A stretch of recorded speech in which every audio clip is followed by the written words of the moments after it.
En plein cœur de l'Afrique, alors déjà à travers deux événements, le mois de l'Afrique qui commence début février, nous allons en parler avec Méné. Oh là là, je crois que oui. Moré, voilà. Et également, il y a le FEMI qui également a pour thème l'Afrique, mais en fait, c'est surtout à travers le coup de gueule d'un jeune homme originaire d'Afrique, installé en Guadeloupe déjà depuis de très nombreuses années. En fait, c'est à travers son coup de gueule que nous allons justement écouter avec beaucoup d'attention, et puis ceux qui veulent réagir pourront le faire également. Jean-Claude, bonsoir. Bonsoir Judith. Alors Jean-Claude, je le disais tout à l'heure, vous vivez en Guadeloupe depuis déjà de très nombreuses années. Depuis combien de temps vivez-vous ici? Ça fait 15 ans, je suis français, comme 30% de la population française, je suis d'origine étrangère, mais moi je suis d'origine africaine. Le président Sarkozy est d'origine hongroise, moi je suis d'origine africaine, mais français et fier de l'être. D'accord, de quel pays d'Afrique êtes-vous originaire? Du Bénin. Voilà. Alors vous aviez un grand coup de gueule à pousser, d'ailleurs vous m'avez sollicité, cela fait quelques jours, pour justement vous exprimer sur RCI. Alors on vous écoute. En quel sens va donc votre coup de gueule? Mon coup de gueule, Judith, ne date pas d'aujourd'hui. C'est un coup de gueule qui a mûri depuis plusieurs années. Je pense qu'aussi longtemps que je me souvienne, depuis que je suis adolescent, que j'ai pris conscience des choses, j'ai ce coup de gueule en moi et votre émission me permet de l'exprimer. Il s'agit tout simplement du traitement de l'Afrique et des Africains sur les médias français.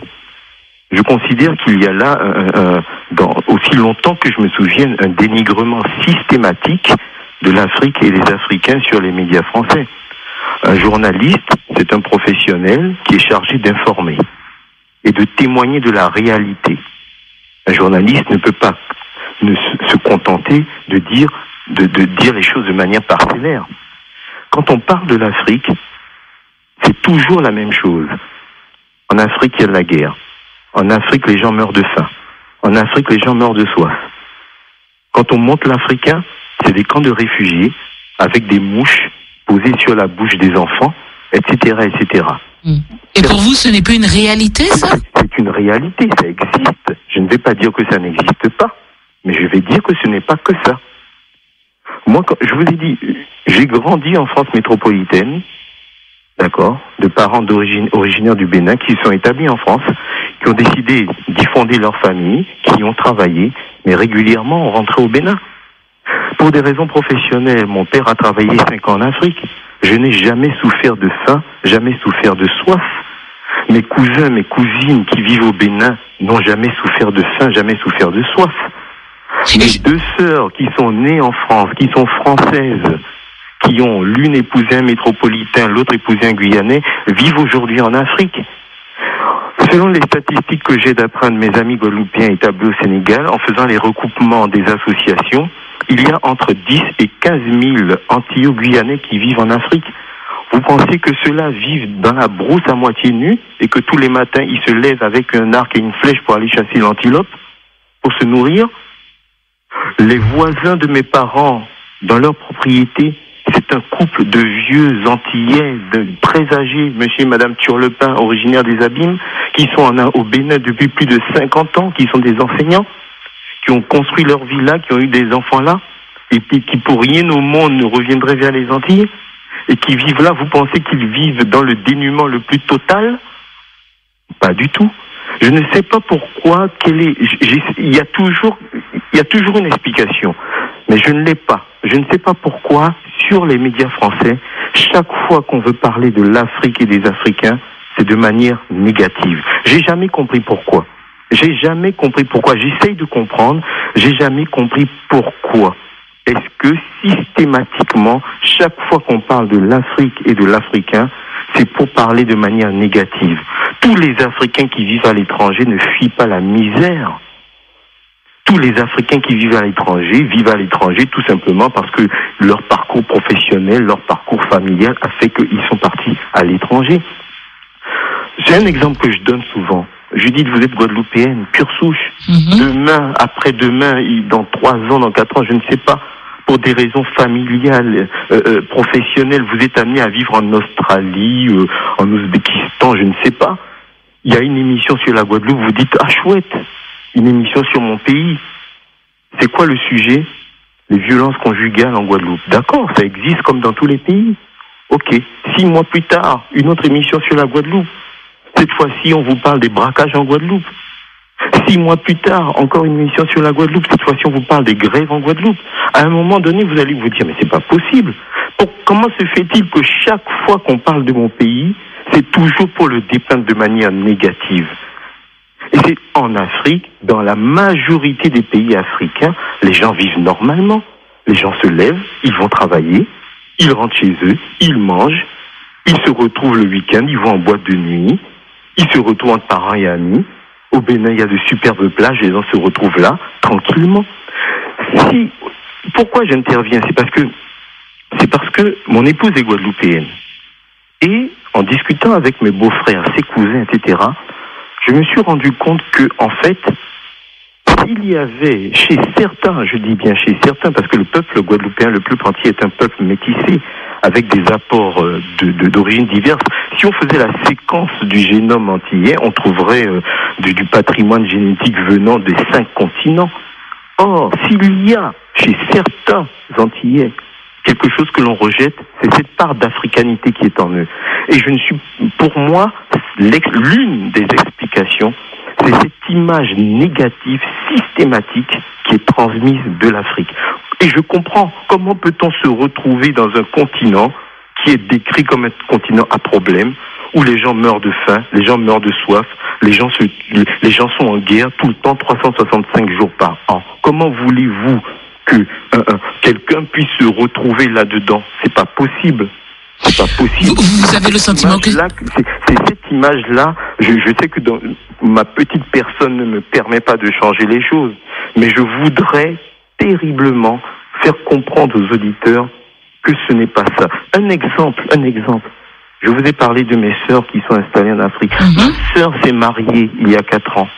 Elle s'est mariée au Bénin. Grand mariage.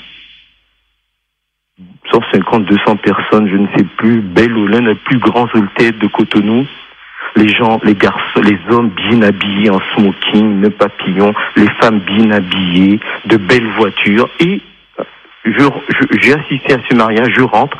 Et un jour, avec des copains du quartier, là, chez moi, mes voisins, les amis, on est là, on boit un verre ensemble. Je leur dis, écoutez, tiens, je vais vous montrer les photos du mariage de ma sœur.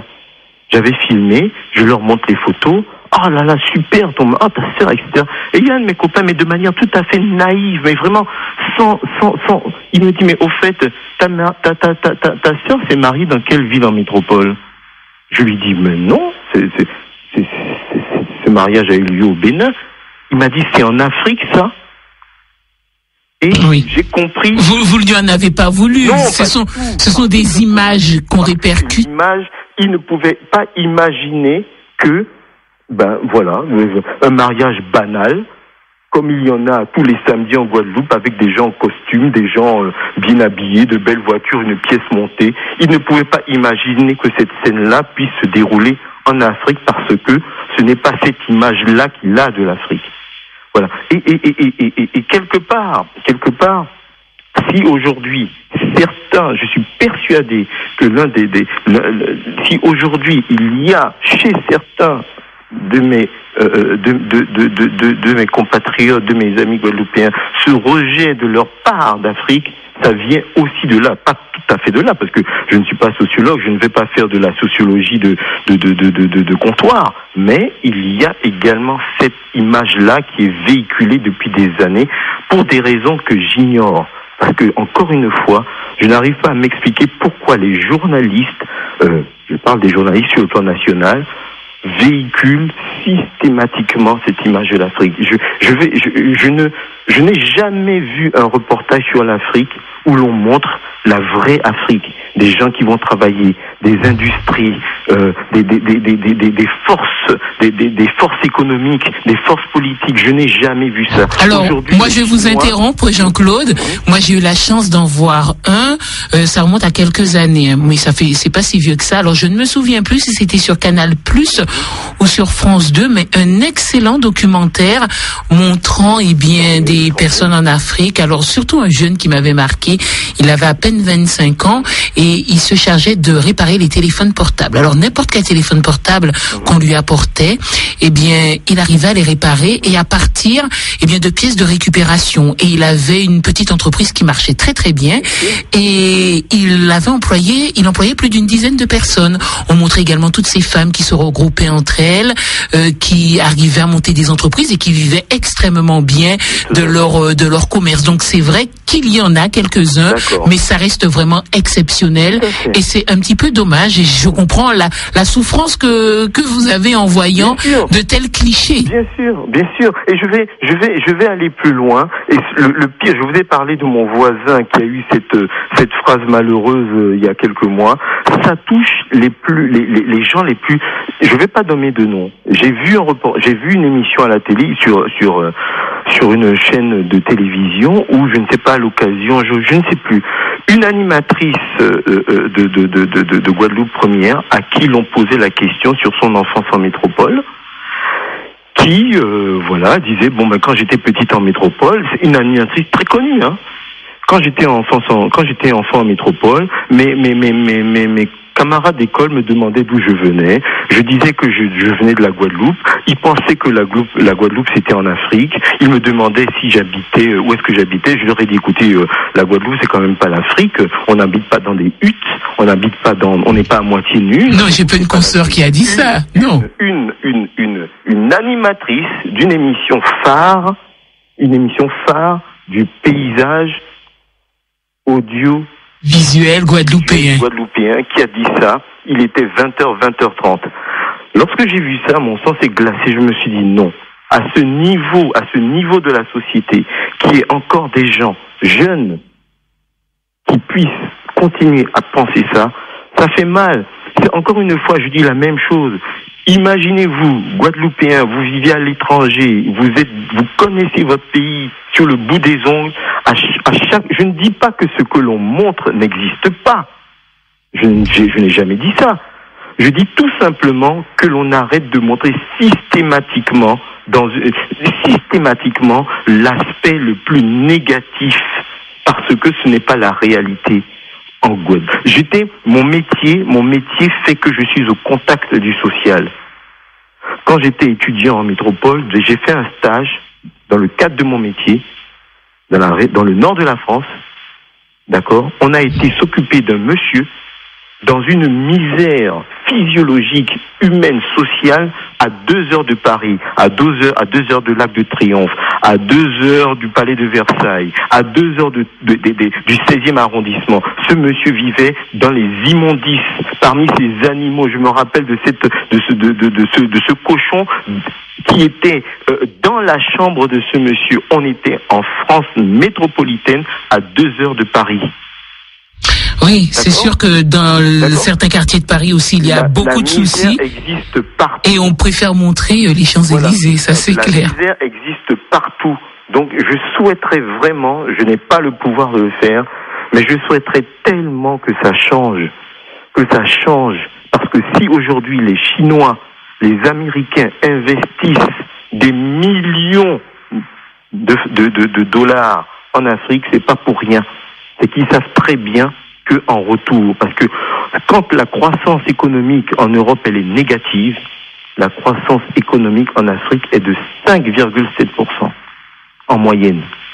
Donc il faut remettre les choses à leur place, et c'est le but de mon appel dans le cadre du mois de l'Afrique, dans le cadre du FMI. Je pense que votre émission me permet d'exprimer quelque chose que je ressens depuis très longtemps. Quand je discute avec mes beaux-frères, quand je discute avec les parents de mon épouse, etc., je me rends compte à quel point l'image de l'Afrique, elle est tronquée. Et que cela aurait occasionné des pertes, mais alors monumentales, pour certaines grandes compagnies de téléphonie, etc. Quand on lit ça, on se dit qu'il n'y a rien, il n'y a pas de hasard dans ce qui peut arriver à certains États. Voilà. Donc, je pense très sincèrement qu'il y a des choses qui nous dépassent. Ma petite personne ne peut rien faire contre ça. mais il y a des choses qui nous dépassent. Pourquoi est-ce que on dépeint sur les médias nationaux, donc forcément ici en Guadeloupe, l'Afrique de cette façon? Pourquoi est-ce que l'on montre l'Afrique toujours misérable? Pourquoi est-ce que on montre toujours l'Afrique la main tendue, la bouche ouverte? Pourquoi? Malade aussi, le taux de sida très important. Je ne sais pas. Moi, j'ai des amis qui sont j'ai des amis guadeloupéens installés en Côte d'Ivoire. J'ai un ami qui est médecin installé en Côte d'Ivoire. La dernière fois, il m'a envoyé un IRM, tellement content de voir que on venait d'installer le 2e appareil d'IRM dans son hôpital. D'accord? Voilà, ce sont des il y a à peu près 3 ou 4 ans, alors qu'il voulait protester à juste titre contre un des propos qui avait été tenus sur lui par un homme politique important métropolitain, un maire guadeloupéen avait dit mais qu'est-ce qu'il croit celui-là? Il se croit en Afrique où il n'y a pas de téléphone, où il n'y a rien du tout. Voilà, c'est un homme politique guadeloupéen qui a dit ça sur les ondes. Moi tous les jours j'ai ma maman sur Internet. Tous les jours j'ai ma maman sur Internet. Voilà, donc c'est tout ça. On ne sait plus ce qu'il faut dire, ce qu'il faut faire. C'est des choses qui nous dépassent. Voilà. Moi, c'est un constat en tout cas triste que vous faites concernant l'image de votre pays véhiculé. Ça fait mal parce que je me mets à la place d'un Guadeloupéen qui serait à l'étranger et qui verrait sa Guadeloupe décrite de manière négative, de manière systématique, et que jamais on ne montre son pays, la Guadeloupe, qu'on montre vraiment ce qui se fait en Guadeloupe, le positif de la Guadeloupe, et il y en a. Et je suis sûr qu'un Guadeloupéen qui vivrait à l'étranger, qui verrait la Guadeloupe décrite de manière systématique, négative, avec des images réelles, attention, je ne dis pas, encore une fois, je répète, si on montre la violence à Pointe-à-Pitre, elle existe. Tout à fait, c'est un fait qui existe. On va pas dire qu'elle n'existe pas, mais qu'un Guadeloupéen, moi qui suis un Guadeloupéen d'adoption, si demain je vis à l'étranger et qu'à chaque fois qu'on parle de la Guadeloupe, on me montre la violence à Pointe-à-Pitre, à un moment donné, je vais exploser. Je vais me dire, attendez, mais qu'est-ce qu'ils ont contre nous? Qu'est-ce qu'ils ont contre nous? Eh bien, c'est exactement dans cet état d'esprit que sont les Africains qui vivent à l'étranger. Et les Africains qui vivent à l'étranger ne sont pas tous des travailleurs immigrés qui fuient la misère. Ce sont des opportunités, des parcours professionnels familiaux qui font que l'on se trouve à l'étranger. Chaque année, des Guadeloupéens, des métropolitains quittent leur pays pour aller vivre à l'étranger par rapport à un changement de situation. Donc, qu'on arrête de penser aussi que chaque fois qu'un Africain est à l'étranger, c'est parce qu'il fuit la misère dans son pays. En tout cas, en ce qui me concerne, moi qui suis originaire du Bénin, qui est un tout petit pays, qui n'est ni riche, ni pauvre, mais dans lequel il n'y a aucun problème. Aujourd'hui, je vis en Guadeloupe, mon épouse est guadeloupéenne, je suis un Guadeloupéen d'adoption, très heureux de vivre ici, d'accord? Et si demain vous devriez attaché à mon pays d'origine. Voilà, et si demain vous devriez retourner vivre au Bénin? Mon épouse ne parle que de ça. Ah, et qu'est-ce que vous lui dites à votre épouse? Mais pour l'instant, nous travaillons ici. Vous savez, il va falloir qu'un jour on se pose la question de la notion de pays. C'est quoi un pays? Est-ce qu'un pays, c'est l'endroit où l'on est né? Ou est-ce qu'un pays, c'est l'endroit où l'on se sent bien, l'endroit qui est la synthèse de ses intérêts professionnels, patrimoniaux, immobiliers, etc. C'est quoi un pays? C'est ça, pour moi, le pays, mon pays, c'est le pays où je me sens bien. C'est le pays où mes enfants sont d'ici. C'est mon pays. Je suis d'origine africaine, mais la Guadeloupe, c'est mon pays d'adoption. Voilà. Merci Jean-Claude pour ce coup de gueule que vous avez lancé. Votre coup de cœur. Alors teinté quand même d'une petite gueulante quand même. Hein? Non, mon coup de cœur, ça, comme je vous l'ai dit, ça fait 15 ans que je vis ici. Mon coup de cœur n'a rien à voir avec ce que je viens de dire. Mon coup de cœur, ma profession fait que j'ai un regard assez aigu sur la société guadeloupéenne. Et si mon coup de cœur, j'ai réfléchi un tout petit peu, mon coup de cœur c'est F comme femme guadeloupéenne, parce que très sincèrement, les femmes guadeloupéennes de tous âges, qu'elles aient 20 ans, 30 ans, 40, 50, 80 ans, ce sont des femmes formidables. Ce pays tient, il faudrait un sociologue pour le dire et le démontrer, ce pays tient par les femmes. Les femmes guadeloupéennes sont des femmes courageuses, méritantes, qui, année après année, bâtissent, supportent des familles dans des conditions parfois difficiles. Elles sont formidables. Donc mon coup de cœur, il va aux femmes de la Guadeloupe. Merci Jean-Claude pour votre coup de cœur et votre coup de gueule, et j'espère que ce que vous nous avez dit, certaines personnes vont en prendre conscience et vont réfléchir différemment justement sur l'Afrique et l'image malheureusement que l'on véhicule parfois. Merci encore et à très bientôt. Merci de m'avoir écouté. À bientôt, au revoir. Au revoir. Vous pourrez réagir aux propos de Jean-Claude dans la deuxième partie de notre Big Afternoon. J'ai le plaisir de recevoir une Africaine, Morenike, qui est avec nous. Bonsoir Morenike. Bonsoir, Judith. Alors Morenike, avant de parler du mois de l'Afrique, j'aimerais que tu puisses réagir aux propos de Jean-Claude. Est-ce que tu les partages ?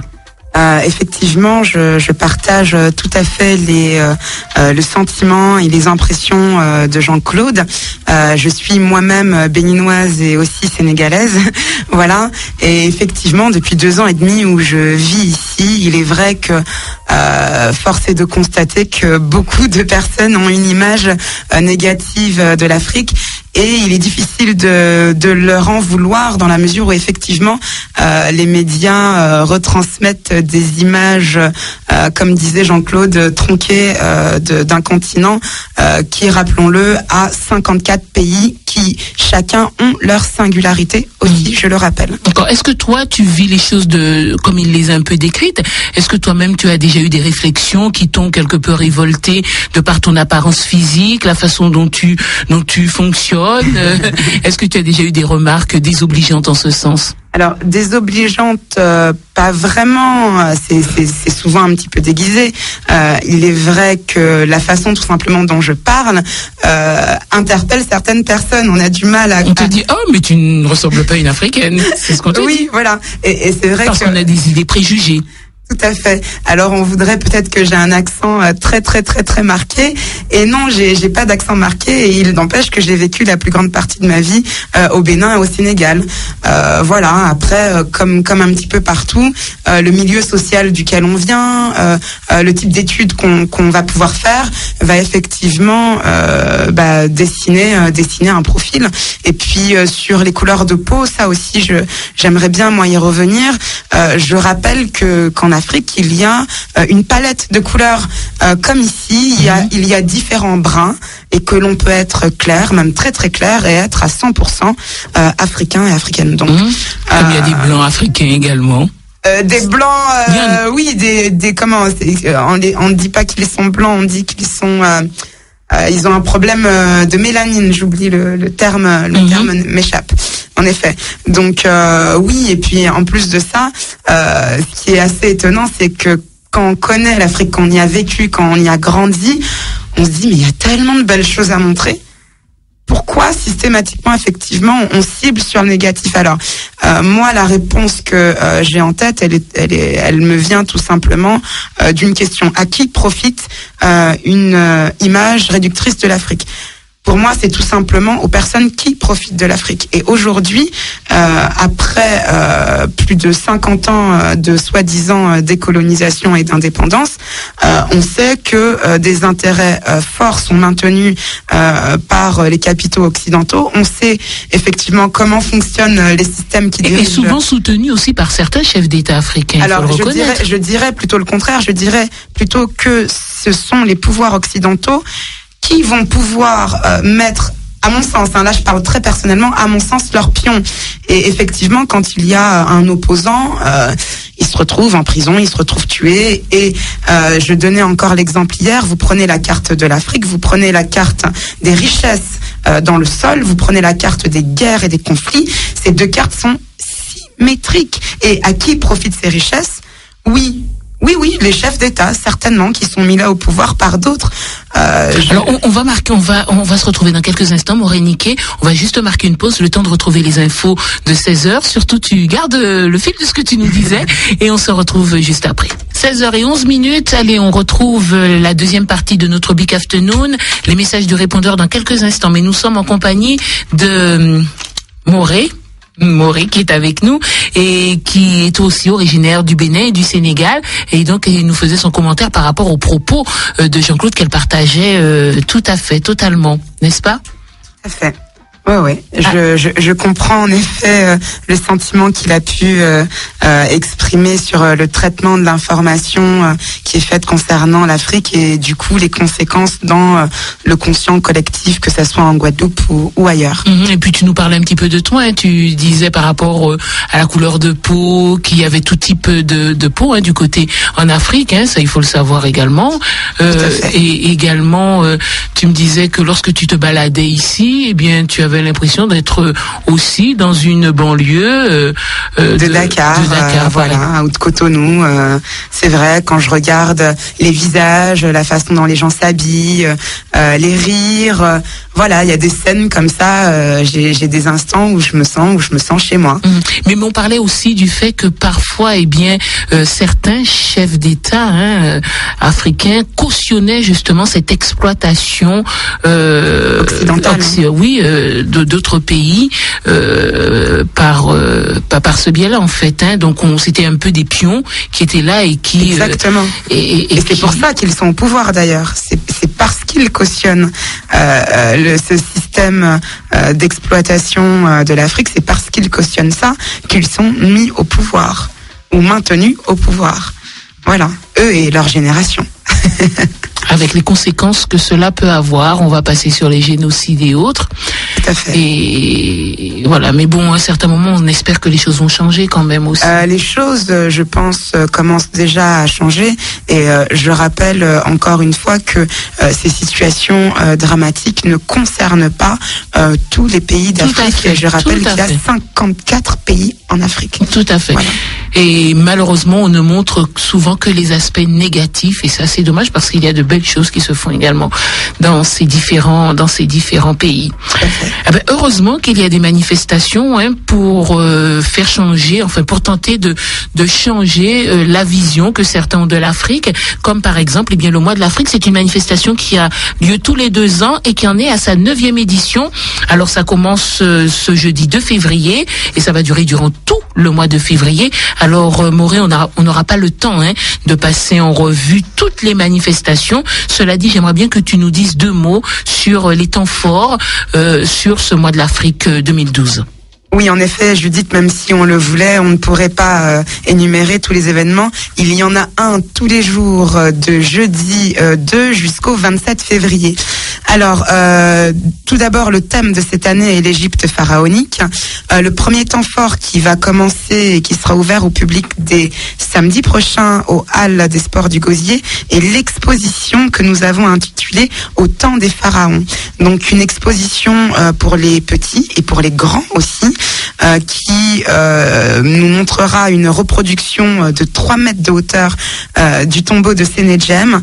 Nous aurons aussi des momies, des reproductions de momies. Nous avons des panneaux, nous avons des films, nous avons des jeux pour les enfants. Donc c'est vraiment une exposition qui est très complète. Alors l'entrée est à 5 € pour les adultes et à 3 € pour les enfants. Deuxième temps fort qui arrive tout de suite après, le 11 février, le marché afro-caribéen au théâtre de verdure du Gosier. Évidemment, il est ouvert à tous. Et enfin, le week-end du retour au naturel que beaucoup de personnes attendent, le 18 et 19 février à la salle de l'Étoile de Morne-à-l'Eau.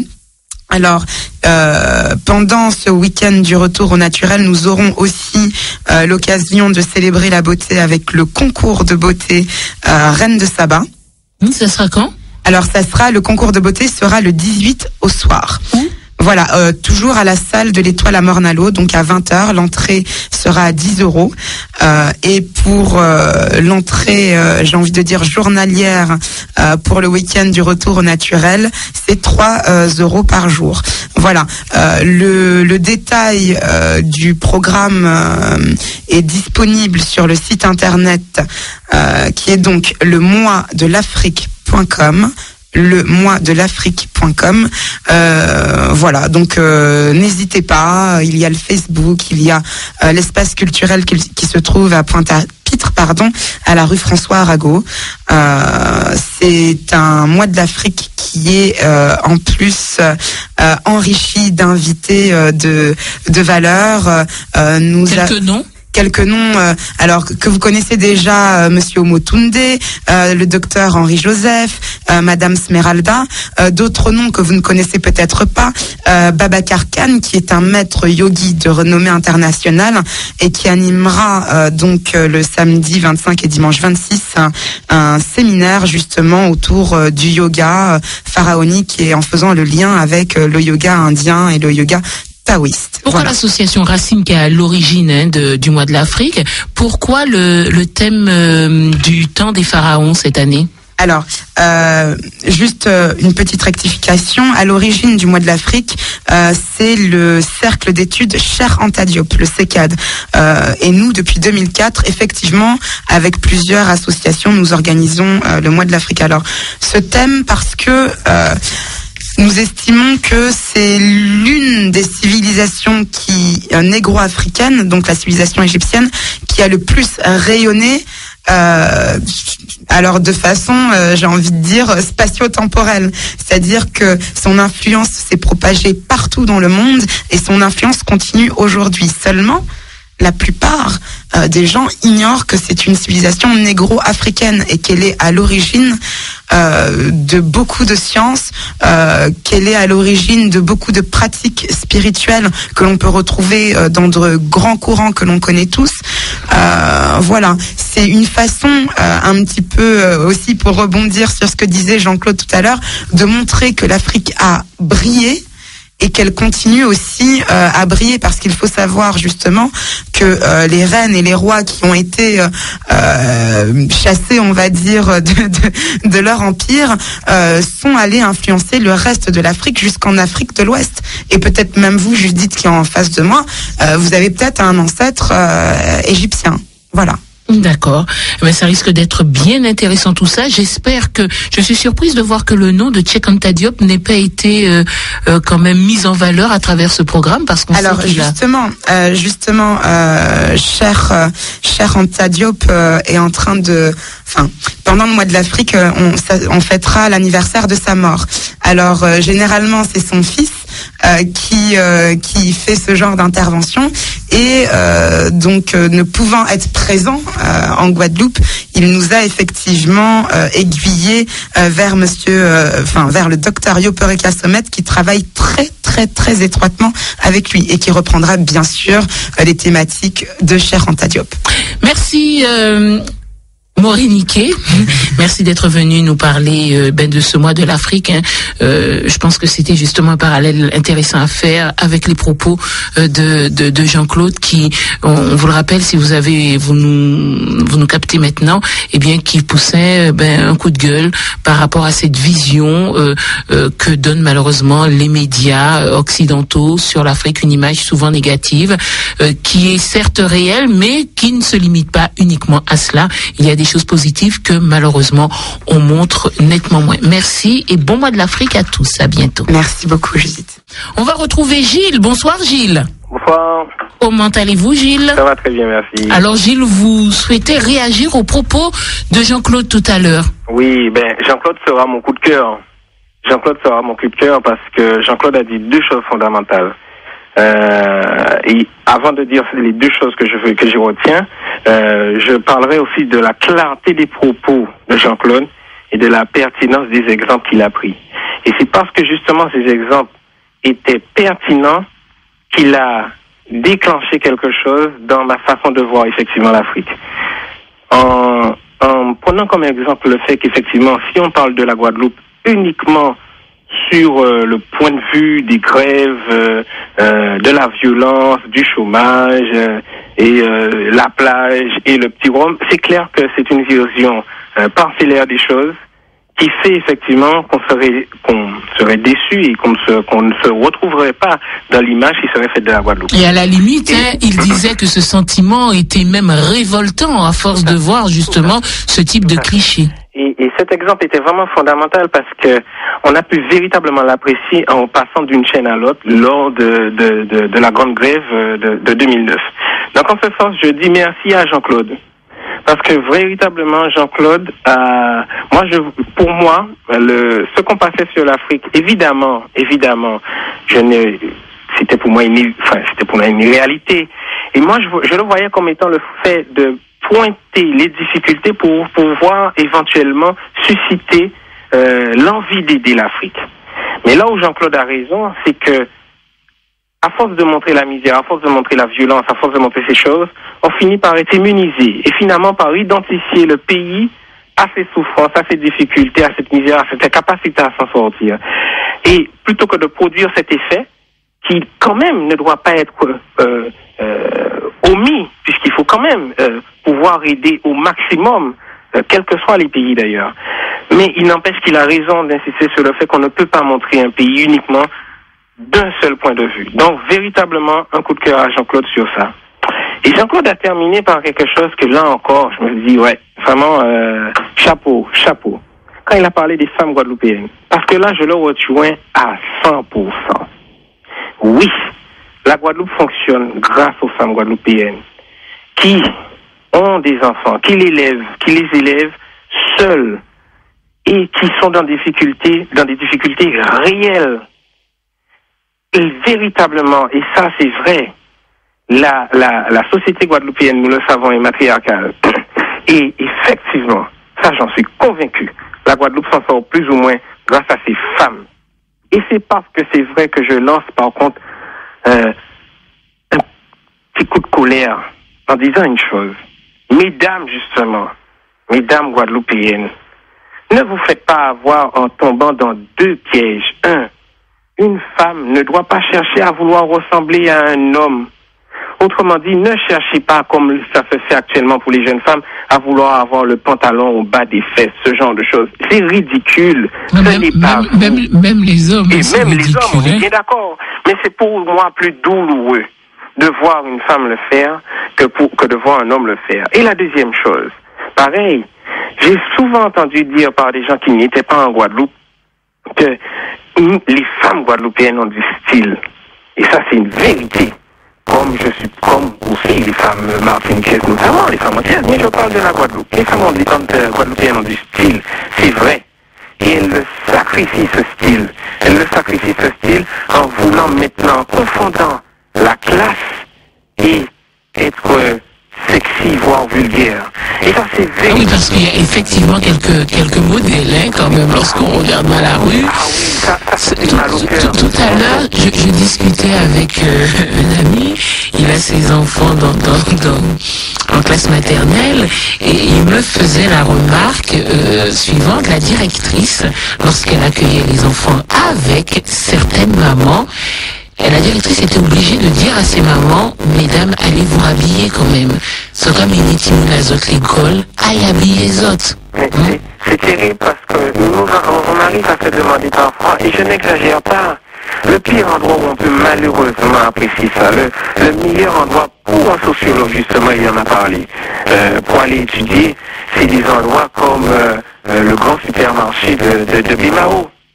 On va là et qu'on s'assoit et qu'on regarde les femmes passer, on se dit qui est la mère, qui est la fille. Où sont nos femmes? Où sont les femmes classes qui se faisaient respecter? Où sont-elles qui, quand on devait les avoir bien, on devait pouvoir sortir justement le meilleur de soi-même? Où sont-elles, celles-là qui imposaient aux hommes de devoir sortir le meilleur d'eux-mêmes? Je suis convaincu que les femmes, effectivement, portent la Guadeloupe. Ça, j'en suis convaincu, parce que malheureusement, même si je suis un homme, je vis trop souvent, chaque jour, je le vois par rapport à mon métier, tous ces hommes qui partent en courant dès que la responsabilité vient à eux. Ah bah oui, c'est vrai, donc, c'est une réalité aussi. aussi. Les femmes ont un mérite formidable. Et justement, je leur dis... C'est pas simple pour beaucoup dans tous les jours, hein. C'est vrai qu'elles doivent faire preuve d'imagination. Faut y pas témoigner aussi, hein. Bien sûr, la difficulté d'être une femme, c'est quelque chose de réel. La difficulté d'être une femme, c'est quelque chose de réel. Pareil, pour réussir à rentrer dans le monde du travail, pour réussir à avoir le même salaire, il y a tout un tas d'obstacles qu'une femme doit franchir pour réussir comme un homme. Il y a tout un tas d'obstacles. Donc quand elles réussissent, c'est quelque chose de formidable. Donc les femmes, en tout cas, je le redis, je ne vais pas rester longtemps là-dessus, parce que j'aurais aimé que Jean-Claude puisse entendre tout un tas de personnes qui, je suis sûr, ont été séduits par son discours. Donc je ne resterai pas plus longtemps en disant, c'est vrai, mesdames, mes femmes guadeloupéennes, vous aviez, et pour beaucoup d'entre vous, vous avez encore du style, de la classe, de la hauteur. Gardez ça, ne sacrifiez pas ça à la mode d'aujourd'hui. Vous vous perdez, vous passez de la femme à l'objet, et c'est dommage. Voilà, je vous remercie. Merci Gilles de nous avoir appelés. Bientôt, au revoir. Et on va retrouver maintenant Jocelyne. Bonsoir Jocelyne. Oui, bonsoir Julie. Voilà, comme on dit, j'aime bien intervenir dans ce genre de sujet. J'ai pas tout pris, hein, j'ai manqué un peu le début de ce qu'a dit Jean-Claude. Mais vous savez, hein, moi dans mon petit, dans mon petit coin, j'essaie de faire comprendre aux personnes. La télé, enfin, les gens sont libres de vous montrer ce qu'ils veulent, parce qu'on n'est pas là pour vérifier, mais il faut dire les choses. Moi, je vous dis, j'ai un beau-frère qui est togolais. Il me dit, il n'arrête pas de nous dire que quand on lui montre des images de l'Afrique en train de tendre la main, dans la misère, les combats, tout ça, ça leur répugne, ça l'énerve. Et il est du Togo, il a dit c'est un pays qui est très vert, il y a beaucoup d'eau. Et tout ça. Disons, il aurait, comment dire, il faudrait vraiment entamer une grande discussion dessus. Mais Alors, on va faire un dossier peut-être en plusieurs volets. Oui, alors, comme c'est le mois de l'Afrique, ça sera l'occasion également d'en discuter avec d'autres intervenants, parce que c'est vrai que c'est un vrai souci. Et vous comprenez la souffrance de votre beau-frère lorsqu'il voit ces images. Oui. Surtout, il est déjà allé, comme c'est un écrivain, donc il bouge beaucoup. Mais même ma soeur qui est allée qui a fait un petit voyage là, elle a vu que ça n'a rien à voir. Oui. Vous parliez je dis vous. Tu parlais d'un reportage que tu avais vu, je sais pas sur quelle chaîne, mais moi j'ai vu un sur TV5. J'ai été surprise de voir un peu comment j'ai vu des femmes africaines. On les appelle des mamas. Les Nana Benz. Les Nana Benz, je crois. Mais elles sont responsables de taxi. Je dis, mais c'est pas possible, ça. On voit très rarement ce genre de reportage à la télé. Et c'est dommage. Moi, quand je vois l'Afrique, c'est vrai quand on montre comment dirais-je, oh là là, il y a des choses qu'on montre de l'Afrique qui sont bien, les paysages et tout ça. Mais quand on te montre la misère, moi, je regarde d'un œil. Parce que je sais qu'il n'y a pas que ça. Mais quand j'avais vu ce reportage-là, ça, j'ai dit, c'est pas possible. Et j'en parle. Mais ce qui serait bien, c'est de faire comprendre à la population guadeloupéenne que nous sommes un peuple métissé. Pour la plupart, nous avons plus de sang africain On est métissé à différents degrés, on est métissé. Mais moi, je dis souvent, autant les gens vont dans d'autres pays comme l'Hexagone, je dis également que de nombreux Antillais devraient également aller visiter certains pays d'Afrique. Oui, mais moi, je voudrais vraiment connaître ce pays-là. Ma soeur est allée. C'est vrai, il faut transiter. Voilà encore un truc. Il faut transiter par Paris. Et c'est pourquoi je me rappelle quand... Non, mais pour le moment, il n'y a pas de vol direct, donc vous vous organisez. Oui, comment il s'appelle? Marvel avait fait Ah oui, il avait fait le voyage au Sénégal. Il a raconté son voyage, il a dit ça fait bizarre de voir des pilotes noirs, et en fait, tout l'équipage était noir. Mais vous savez, si c'était des choses qui se faisaient régulièrement, on serait plus étonné, ça rentrait. Eh ben oui, il y a encore du travail, hein. Il y a encore du travail à faire dans les consciences. Il a dit Jean-Claude, même l'invité que vous aviez tout à l'heure là, mais il est temps pour nous de ne pas avoir honte de ses origines, voyez, de ne pas avoir, même si on est métissé indien, métissé et blanc ou métissé africain, on n'a pas à avoir... On est ce qu'on est avec les valeurs humaines que l'on peut transporter. C'est ce qui compte. C'est ce qui compte. C'est vraiment dommage. Moi, je suis quelqu'un, j'ai gardé mes cheveux naturels, mais j'ai aussi défrisé. Mais là, j'aime bien tout ce qui est naturel. Quelle que soit l'origine, j'aime bien qu'il y ait tout ce qui est naturel. Pourquoi singer alors qu'on a... C'est rogné un peu quelque part, ça va, c'est tous ces coutumes, hein. Voyez, il faut pas avoir peur de parler de ces origines. Mais c'est en s'informant, voilà, parlant, discutant, en essayant d'analyser qu'on peut changer la façon de voir les choses et d'ouvrir un petit peu plus son esprit. Merci Jocelyne. D'accord, allez, à bientôt, au revoir. 14h, 17h, Big Afternoon avec Judith.